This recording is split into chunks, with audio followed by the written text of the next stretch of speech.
우리는 특별 집회, 특별히 부흥회라는 그때마다 하나님을 잘 믿었더니 기적이 일어났다 하는 간증들을 듣곤 해왔습니다.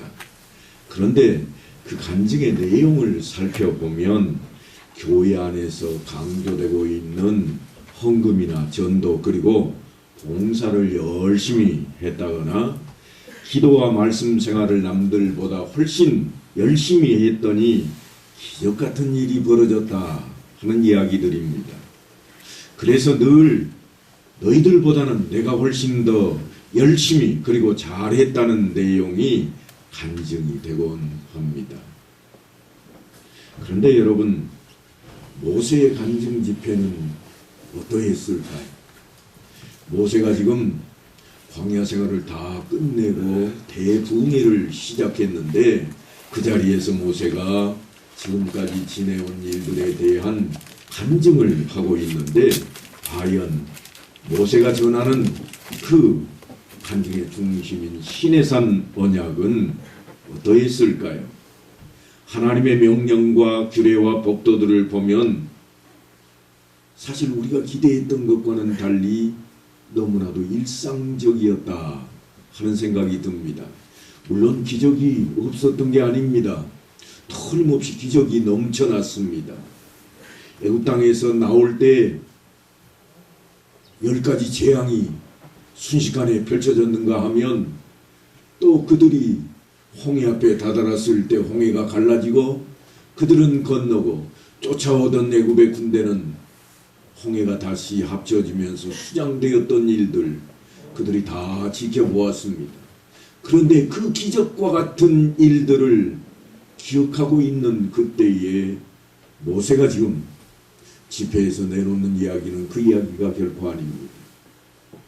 시내산에서 하나님과 언약을 했던 그것이 어떤 것인지 너희는 생각하라. 바로 그러한 것입니다.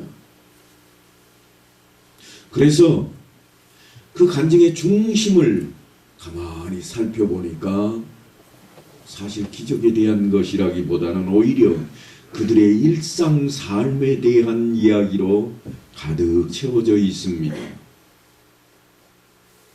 조금 더 적나라하게 말씀을 전해본다면 아마도 그들에게 종교활동, 종교행위보다는 훨씬 더 많은 비중을 일상생활에 대한 이야기로 접근해 가고 있다고 하는 것입니다.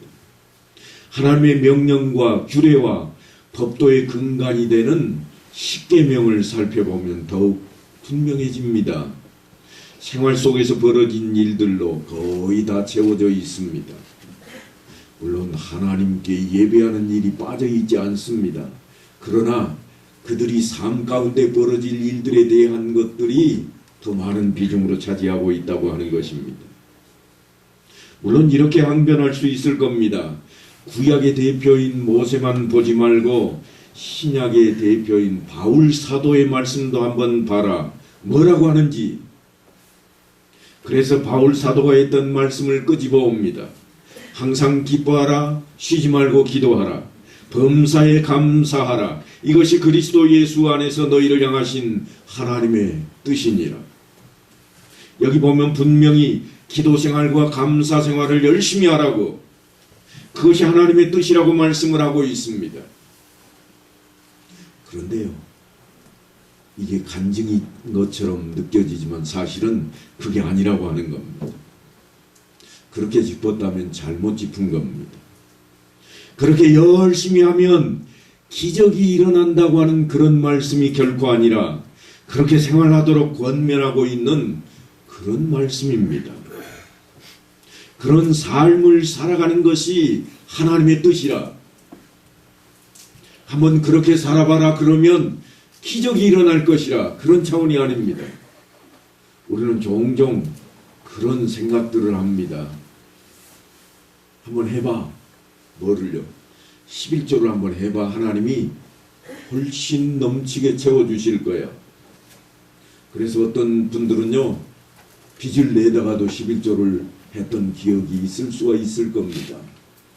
그런데 이 말씀은 지금 그런 뜻으로 전하고 있는 말씀이 결코 아니라고 하는 겁니다. 그러므로 피차 권면하고 서로 덕을 세우기를 너희가 하는 것 같이 하라. 우리가 일상생활 속에 삶을 살아가면서 하는 것 같이 하나님 앞에 그렇게 나서야 된다고 하는 겁니다. 제가 결코 헌금생활이나 전도와 봉사활동 그리고 기도생활을 폄하하려고 하는 게 아닙니다. 그것들이 그렇게 중요한 하나님의 의중이었다면, 그것이 계명처럼 그렇게 지켜야 할 일이었다면 틀림없이 십계명 안에다 그거를 넣어놓았을 겁니다. 그런데 십계명을 보면요, 그런 것은 보이지를 않고 오히려 도둑질하지 말 것, 남을 죽이면 안 된다는 것, 남의 것을 빼앗지 말라고, 욕심내지 말라고 하는 내용들로 채워지고 있다고 하는 것입니다. 그러니까 하나님의 의중이 어디에 있었는가 하는 것을 우리는 좀 이제 신명기를 통해서 들여다봐야만 하겠습니다. 예수님의 손에 들렸던 이사야의 글, 거기에 보면 이렇게 기록이 되어 있습니다. 너희의 무수한 재물이 내게 무엇이 유익하뇨? 나는 순양의 번제와 살진 짐승의 기름에 배불렀고 나는 수송아지나 어린 양이나 순염소의 피를 기뻐하지 아니하노라. 그러시고 이어서 내 마음이 너희의 월삭과 정한 절기를 싫어하나니 그것이 내게 무거운 짐이라 내가 지기에 곤비하였느니라. 하나님께서 왜 이런 말씀을 이사야 선지자를 통해서 우리에게 들려주고 계실까요? 제사를 끊임없이 드려왔기에 틀림없이 그 많은 제물들이 하나님 앞에 불태워지고 피 뿌려졌을 것입니다. 그런데 하나님께서 그거를 기뻐하지 않겠다고 말씀을 합니다. 뿐만이 아니라 달마다 첫날을, 또한 매 절기마다, 그리고 오늘날 우리는 매 주일마다 일주일에 한 번씩 모여서 이처럼 하나님 앞에 예배 드리고 있는데 하나님께서 하시는 말씀이 물론 의인화되어 있긴 합니다만 곤비하다, 그런 표현을 쓰고 있습니다. 무슨 말씀인가 하면 재물 가지고 내 마음을 사려고 하느냐, 청탕용으로 쓰는 재물은 내가 오히려 싫어하노라, 그런 말씀입니다. 그래서 사람들이 눈도장이라도 찍으려고 열심을 내봅니다. 그걸 바라보시고 하나님께서 뭐라고 그러시는가 하면 너희가 내 앞에 보이러 오니 이것을 누가 너희에게 요구하였느냐, 내 마당만 밟을 뿐이니라. 눈도장 찍는 것으로도 안 되겠다는 겁니다. 오히려 주님께서는 우리의 삶을 먼저 살피라고 이런 말씀을 전하십니다. 예물을 제단에 드리려다가 거기서 내 형제에게 원망 들을 만한 일이 있는 것이 생각나거든. 예물을 제단 앞에 두고 먼저 가서 형제와 화목하고 그 후에 와서 예물을 드리라. 하나님 앞에 서는 자리가 어떠해야 할지 분명히 하는 말씀입니다. 분에 가득 차 있고 남을 미워하는 마음이 가득 들어있는데 하나님 앞에 나온들 그게 무슨 소용이냐는 겁니다. 하나님 앞에 나올 때는 하나님과 평안의 복을 누릴 수 있는 자리로 이끌어가야 할 것인데 마음속에는 욕심이 가득하고 마음속에는 분노가 가득하고 마음속에는 사나운 것들로 가득해 있다면 그걸 먼저 해결하고 하나님께로 나오라, 그런 말씀을 전하고 있습니다. 그런 차원에서 생각해 본다면 신학자들이 은사주의에 대해서 분류하기를 제1의 물결이라 그렇게 표현한 것은 1900년대 초반에 캘리포니아를 중심으로 한 아주사 지역의 흑인 교회의 부흥운동을 성령의 부흥운동이라, 그래서 제1물결이라 그랬습니다. 그리고 1960에서 70년대 사이의 은사주의 운동으로 방언과 성령 세례의 흐름이 한 차례 지나갔는데 우리나라에도 어김없이 놀랍게 지나갔습니다. 그래서 많은 사람들이 하늘산을 향해 쫓아다녔습니다. 나도 방언을 받아야 되겠다. 너나 할 것 없이 쫓아 올라가서 랄랄라 룰룰루 하면서 일주일을 다 보내고 내려오면서는 기쁜 모습으로 내려왔던 적이 있습니다. 그게 제2의 물결이라 그럽니다. 그리고 제3의 물결이 1980년경에 있었는데 틀림없이 우리 교회도 그 흐름은 지나갔을 것입니다. 비냐드 운동이라고 하는 신비주의적이고 현상주의적인 집회를 일컫는 것이 있는데 그때 무슨 일이 벌어졌는가 하면 그저 아말감으로 치아를 해놓았는데 갑자기 금리빨로 둔갑을 하는 사건들이 벌어지고 그래서 하나님의 것을 하나님께로 돌리자고 손가락에 끼고 있던 금반지도 다 뽑아서 치아는 뺄 수 없으니까요. 하나님 앞에 드렸던 그러한 시대가 그 물결이 있었습니다. 그걸 제3의 물결이라 그럽니다. 그리고 제4의 물결이 슬그머니 오늘날 우리 곁에 다가오고 있습니다. 흔히 이야기하기는 신사도운동이라 그럽니다만 역시나 비냐드 운동과 같은 맥락입니다. 어떤 분이 저에게 이런 말씀을 하셨습니다. 목사님은 예배당에 나가서 나라를 위해 하루에 몇 시간이나 기도하십니까? 당황스러웠습니다. 나라를 위해서 내가 몇 시간을 기도할까? 몇 분 하냐고 그랬으면 좀 대답하기 수월할 것 같은데 몇 시간이냐 하냐고 그러니까 조금 답답해졌습니다. 그래서 대답하기를 글쎄요 그랬더니 목사님 어렵게 생각하지 마세요. 모든 것을 준비해주는 프로그램이 있습니다. 똑똑하신 목사님이 아직도 그걸 모르십니까? 그리고는 그 프로그램을 저에게 소개하려고 했습니다.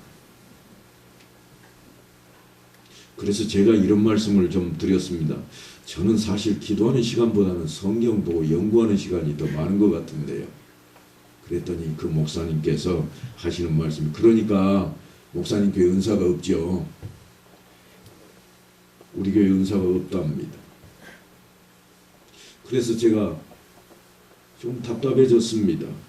그러면서 그분이 좋은 프로그램을 소개해 주는데 교단과 교파를 초월해서 예배와 기도 열정에 불을 지펴온 기도회가 있다고 동참하자고 그랬습니다. 사실 이 설교문을 작성할 때가 벌써 오래 전이니까요. 코로나 바이러스 감염증이 장기화될 조짐이 보이던 그때에 그분께서 하시는 말씀이 이를 위해서 함께 기도해야 되겠다. 물론 틀린 이야기는 아닐 겁니다.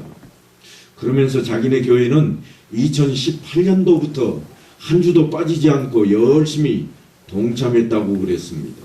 그러면서 소개하기를 목사님 참여만 해보세요. 얼마나 좋고 수월한지 모릅니다. 그러면서 소개하기를 인터넷 영상으로 참여하기 때문에 설교도 유명하신 강사님들이 돌아가면서 하신대요. 예배에 앞서서 찬양하는 것도 아주 훌륭한 찬양팀들이 나와서 열심히 찬양을 하는 것을 인터넷으로 보여만 주면 된답니다. 그러면서 목사님 교회에 영상화면 있지요? 그러시더라고요. 예, 있습니다. 여기다 비춰만 주면 된다는 거예요. 그러면 설교도 여기서 나오고 찬양도 여기서 나오고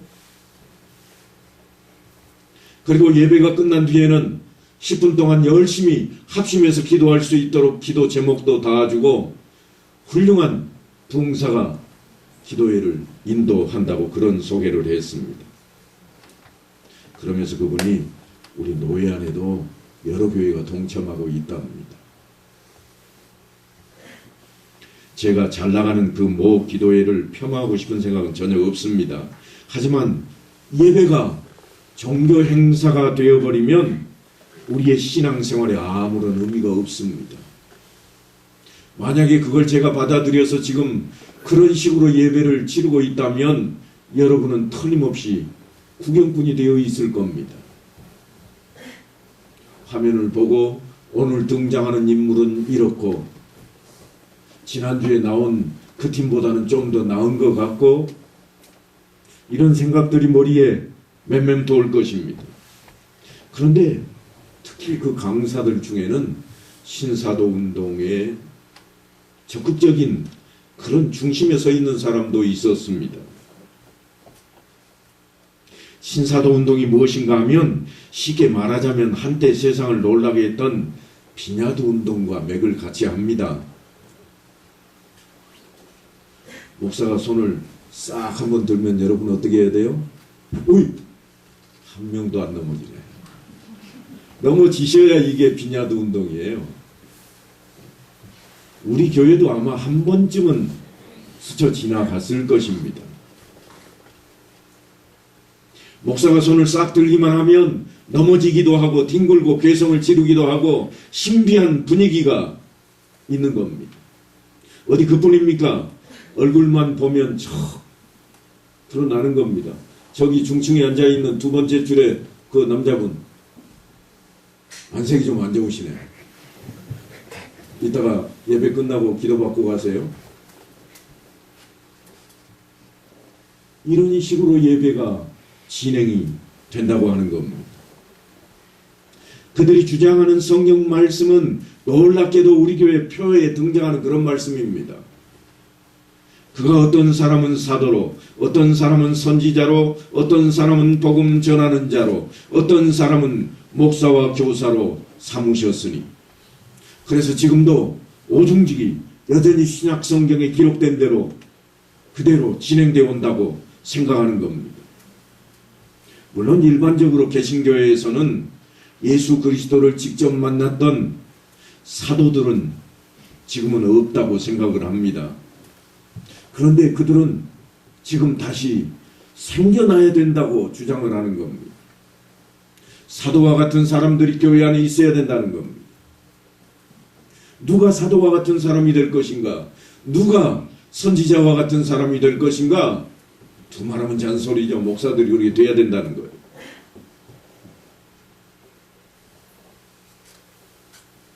그래서 목사가 예배를 집례할 때에는 쓰러지는 사람도 나와야 되고 병 고침을 받는 사람도 나와야 되고 그저 할렐루야 아멘 소리가 끊임없이 나와야 될 것을 이야기합니다. 그래서 어떻게 되는가? 성령께서 내게 말씀하시기를 그렇게 외치게 되어버립니다. 기도는 누구에게 하는 겁니까? 여러분 기도 누구에게 하시죠? 틀림없이 하나님께 하는 겁니다. 누구의 이름으로 합니까? 예수의 이름으로 하시죠. 분명히 기도의 대상은 하나님이고 하나님과 나와의 대화요. 우리는 예수 그리스도를 그 이름으로 하나님 앞에 나아가 기도를 합니다. 그런데 그들의 대표적인 기도를 들어보면 교회와 가정을 무너뜨리고 사회를 혼란스럽게 하는 이단과 사이비 세력, 그들을 조종하는 더러운 사탄아, 내가 예수의 이름으로 명하노니 묶임을 받고 당장 떠나갈지어다. 그렇게 외칩니다. 기도하는 것 같습니다. 무슨 말씀인가 하면 까불고 있어. 내가 누군데? 그런 이야기예요. 누구에게 기도하는 걸로 들리십니까? 지금 누구에게 이야기하고 있는 것 같아요? 하나님께 이야기하는 것처럼 들려집니까? 말은 기도한다고 하지만 하나님께 하는 게 아니라 까불지 마. 자기가 하나님이 되어서 마치 사탄과 대결하는 듯한 그런 모습을 취하고 있습니다.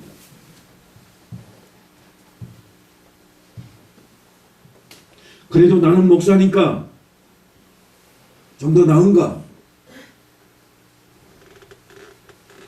여러분 제가 아무리 똑똑해지고 나아져도 제가 하는 말, 제가 전하는 말씀이 성경이 될 수는 없습니다.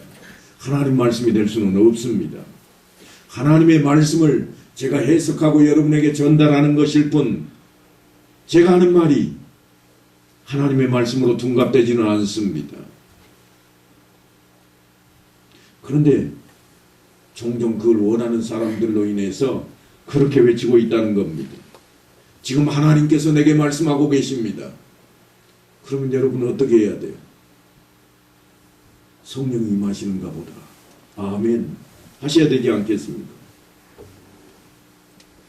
그리고는 한 사람을 지목하며 내가 너를 큰 자로 세우겠노라, 네가 하는 일을 이루겠노라. 그러면요, 아마도 청년들이라면 또 죽을 겁니다. 열광할 겁니다. 아니, 쓰러지고 뒹굴면서 아멘 할렐루야 그렇게 외칠지 모르겠습니다. 그런데요, 베드로 사도가 우리에게 성경 말씀에 대해서 어떻게 대할 것인지를 이렇게 가르치고 있습니다. 성경의 모든 예언은 사사로이 풀 것이 아니니 예언은 언제든지 사람의 뜻으로 낸 것이 아니요 오직 성령의 감동하심을 받은 사람들이 하나님께 받아 말한 것입니다. 베드로 사도뿐만이 아닙니다. 어려서부터 성경을 배우고 익혀서 구원에 이르는 지혜를 터득했다고 하는 디모데도 어려서부터 성경을 알았나니 성경은 능히 너로 하여금 그리스도 예수 안에 있는 믿음으로 말미암아 구원에 이르는 지혜가 있게 하느니라. 믿음으로 말미암아. 사도 바울이 디모데를 그렇게 평가하고 있지만 디모데가 하는 말이 성경 말씀이 될 수는 없습니다.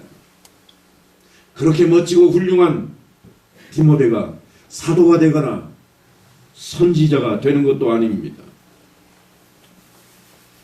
오히려 성경 말씀의 기능과 역할에 대해서 이렇게 전하고 있습니다. 모든 성경은 하나님의 감동으로 된 것으로 교훈과 책망과 바르게 함과 의로 교육하기에 유익하니 이는 하나님의 사람으로 온전하게 하며 모든 선한 일을 행할 능력을 갖추게 하려 함이라. 우리가 유의해야 할 부분이 있는데 사도들의 글에 등장하는 성경은 사실 온 율법과 선지자의 글에 해당한다는 점입니다. 지금 우리가 보고 있는 신약 성경이 기록된 그 당시에 구약 성경밖에 없었습니다. 그러니까 율법서를 포함한 구약 성경이 하나님의 사람으로 온전하게 하며 선한 일을 행하기에 유익하고 충분하다고 하는 말씀입니다. 주님께서도 이렇게 증언을 하십니다. 내 마음을 다하고 목숨을 다하고 뜻을 다하여 주 너의 하나님을 사랑하라 하셨으니 이것이 크고 첫째 되는 계명이요 둘째도 그와 같으니 내 이웃을 내 자신같이 사랑하라 하셨으니 이 두 계명이 온 율법과 선지자의 강령이니라. 어느 날 주님께서 제자들을 불러다가 앉혀놓고 능력을 주시면서 그들에게 일을 맡기십니다. 예수께서 12제자를 불러 모으사 모든 귀신을 제어하며 병을 고치는 능력과 권위를 주시고 하나님의 나라를 전파하며 앓는 자를 고치게 하려고 보내시며 그 일은 하나님 나라를 전하는 일이었습니다. 그리고 하나님 나라를 전하는 곳마다 회복의 역사가 일어났습니다. 그래서 제자들이 나가 각 마을에 두루 다니며 곳곳에 복음을 전하며 병을 고치더라 그랬습니다. 그런데 요즘은 어떤가요? 하나님 나라보다는 자신의 나라를 만들고 아성을 쌓으며 사람들을 모아 세력을 만들려고 하는 모습들이 가득 채워졌습니다. 그래서 하나님을 섬기고 예배하는 자리에 교회가 있는 게 아니라 정치판에도 교회가 있습니다. 우리 교회가 몇 표는 돼.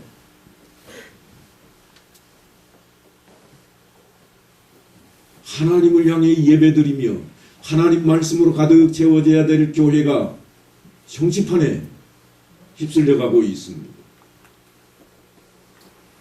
그뿐이 아닙니다. 돈 버는데도 쫓아다닙니다. 교회들이 자랑합니다. 이번에 땅값이 올라가는데 그쪽에 교회가 투자를 했더니 3배나 땅값이 올라서 교회가 부자가 됐다는 거예요. 하나님을 전하고 하나님 나라를 세워야 할 교회가 세상 것을 향해 쫓아다닙니다. 틀림없이 이제 얼마 후면 대통령 선거를 앞두고 한바탕 난리가 일어날 겁니다. 세상보다 교회가 더 난리가 일어날 거예요. 교회 안에 누구를 찍어야 할 것인지, 누가 더 나은지, 어떤 게 하나님 뜻인지, 마치 자신들이 하나님의 뜻을 다 아는 것이냐, 이 사람이 되면 하나님 나라가 세워질 것이라. 그런데 역대 선거를 뒤돌아보면 한 번도 그런 식으로 하나님 나라가 세워진 적이 없습니다.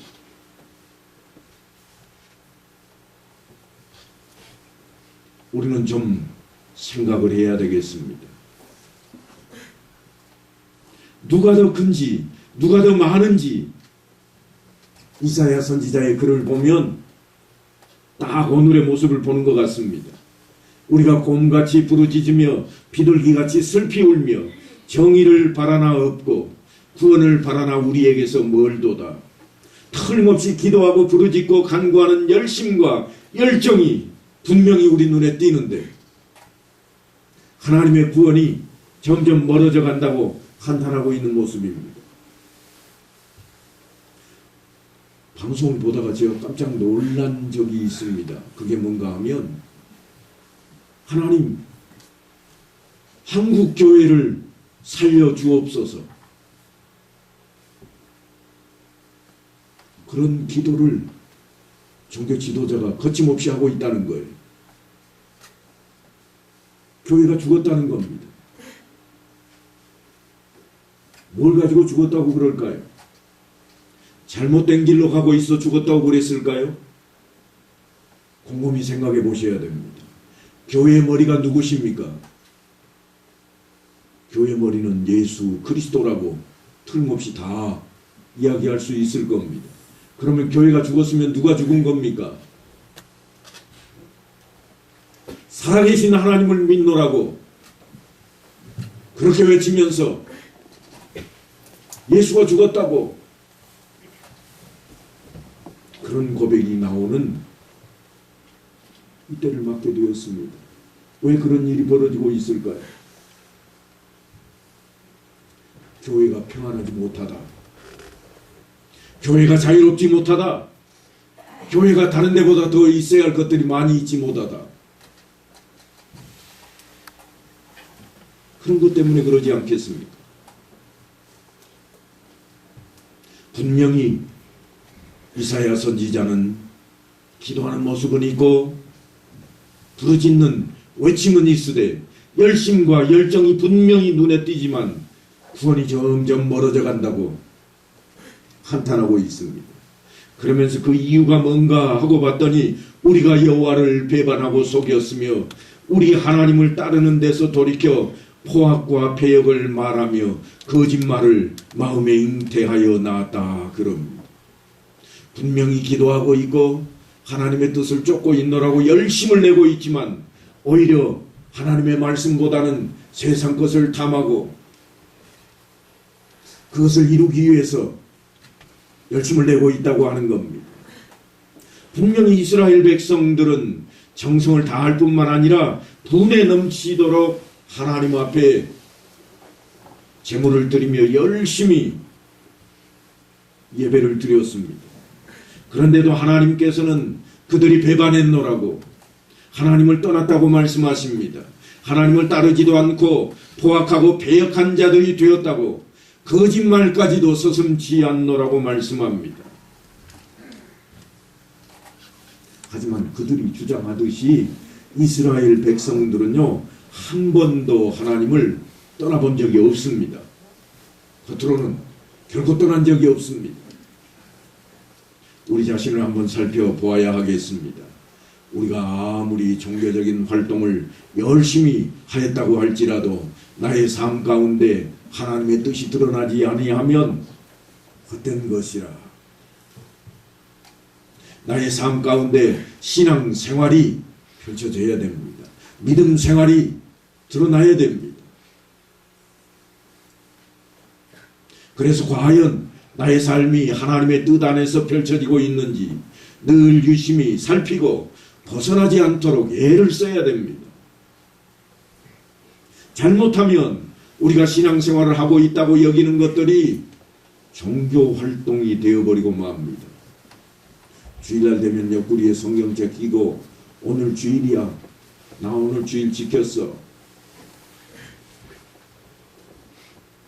왜 주일을 지키는지는 어디 가고 없고 그저 교회에 출석해서 도장 찍었다는 것만으로 만족해 해버린다면 이것은 우리의 믿음이라 신앙이라 말할 수가 없습니다. 모세는 그것을 이스라엘 백성들이 가장 가까이 접하게 될 종교적인 활동 속에 결단할 것을 요구합니다. 내 하나님 여호와께서 내게 넘겨주신 모든 민족을 내 눈이 긍휼히 여기지 말고 진멸하며 그들의 신을 섬기지 말라. 그것이 내게 올무가 되리라. 주일마다 예배를 잘 드리고 헌금을 정성껏 드리고 끊임없이 기도하고 있지만 재물과 명예와 권력의 욕심이 마음을 지배하는 그런 한 문제가 된다는 것. 네가 혹시 심중에 이르기를 이 민족들이 나보다 많으니 내가 어찌 그를 쫓아낼 수 있으리요 하리라마는 그들을 두려워하지 말고 내 하나님 여호와께서 바로와 온 애굽에 행하신 것을 잘 기억하되 내 하나님 여호와께서 너를 인도하여 내실 때에 네가 본 큰 시험과 이적과 기사와 강한 손과 편팔을 기억하라. 이스라엘 백성들이 계명할 길을 우습게 합니다. 물론 표현을 제가 그렇게 했습니다만 실제로 우습게 알아본 적이 없습니다. 그들은 계명을 율법을 목숨보다도 귀하게 여겼습니다. 그런데 제가 왜 그런 표현을 썼는가 하면 지키지 않기 때문에. 오죽 했으면 예수님께서 그들이 하는 말은 다 그대로 따라 행하되 그들의 행동은 본받지 말라.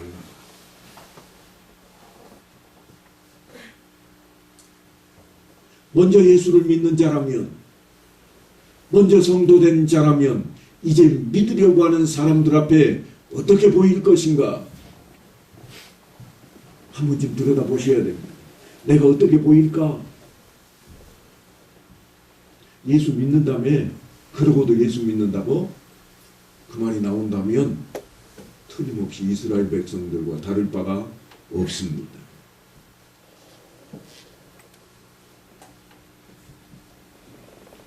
사도 요한은 세상에 있는 것을 욕심내지 말라고 권고합니다. 우리에게 아마 딱 맞는 말씀일 것입니다. 잘못하면 내 발목을 붙들 것이라고 경고합니다.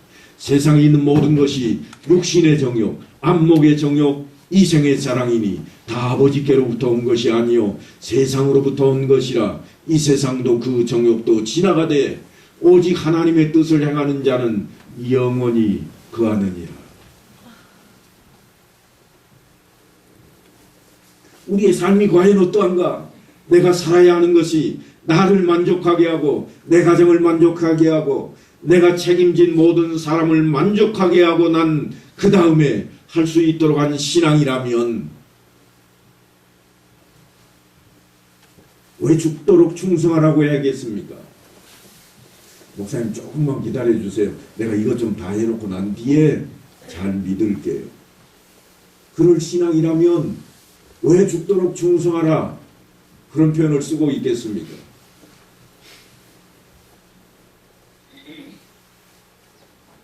우리는 언제나 할만하거든 거기에 매어버립니다.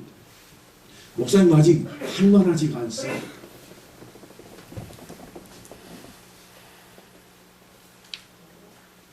그래서 우리는 이것저것 조금씩 남겨둬 버립니다. 그런데 그러다 보니까 그것이 걸림돌이 되어버린다고 하는 겁니다. 걸림돌이 되는 줄도 모르고, 아니 화근덩어리가 되는 줄도 모르고 남겨둡니다. 그러다가 그것이 결국은 우리 앞을 막아서고 우리를 무너지게 하는 것이 될 것입니다. 너의 힘이 무엇이냐? 우리를 향하여 감히 물어오는 것입니다. 걸림돌이 되어서 우리를 붙잡습니다. 한 주를 시작하면서 우리 신앙의 걸림돌이 과연 무엇인지 우리는 한 번쯤 되돌아봐야만 합니다. 그래서 버릴 것이 있다면 과감하게 버려야 됩니다. 끊어야 할 것이 있다면 끊어내야 됩니다. 하나님께서는 그렇게 다짐하는 자들을 향해서 복 주시겠다. 그렇게 약속하신 그 땅 가나안을 허락하시겠다고 그럽니다. 제가 가데스 바네아를 종종 설명을 드렸습니다만 가데스 바네아가 얼마나 중요한가 하면 오늘날 우리 앞에 있는 신앙과 똑같기 때문입니다. 가데스 바네아 앞에서 이스라엘 백성들이 하나님 앞에 말씀대로 행하겠나이다 아멘하고 들어갔다면 바로 가나안 땅, 젖과 꿀이 흐르는 땅을 차지했을 겁니다. 그런데 이스라엘 백성들은 그 앞에서 내 생각에는, 내가 생각하기에는 저 사람들 한번 살펴봐야 되겠다. 정탐도 해보고 정탐해보니 야 그냥 안 되겠다. 우리가 밀린다. 그래서 결국이 어떻게 됐습니까? 40년 동안 그 생각을 버릴 때까지, 아니 그렇게 생각했던 사람들이 다 죽고 없어질 때까지 기다렸다가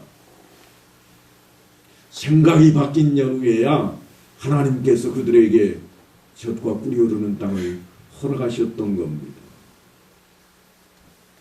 우리의 믿음, 우리의 신앙이 어떠해야 할 것인가? 내 하나님 여호와께서 내게 넘겨주신 모든 민족을 내 눈이 긍휼히 여기지 말고 진멸하며 그들의 신을 섬기지 말라. 그것이 내게 올무가 되리라. 우리 앞에 하나님께서 어떤 민족을, 어떤 나라를 두고 지금 말씀하는 게 아닙니다. 내 앞에 때로는 돈이 될 수도 있고 때로는 권력이 될 수도 있고 때로는 내 자녀가 될 수도 있습니다. 그것이 내 올무가 되어버릴 수 있습니다. 다 버리라 그런 차원의 말씀이 아닙니다. 어디에 우선을 둘 것인가 하는 것입니다. 사는 길이 어떤 길인가 하는 겁니다. 우리는 늘상 하는 말이 있습니다.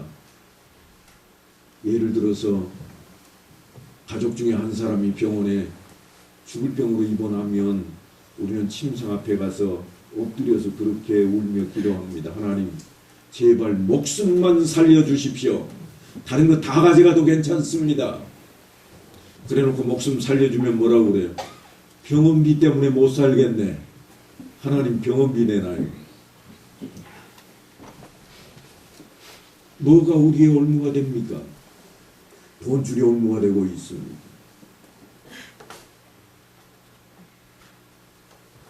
사랑하는 성도 여러분, 오늘도 우리에게 변화된 삶은 없고 듣는 설교밖에 없다면 목사가 전하는 경험이나 목사가 체험한 감격밖에 없을 겁니다.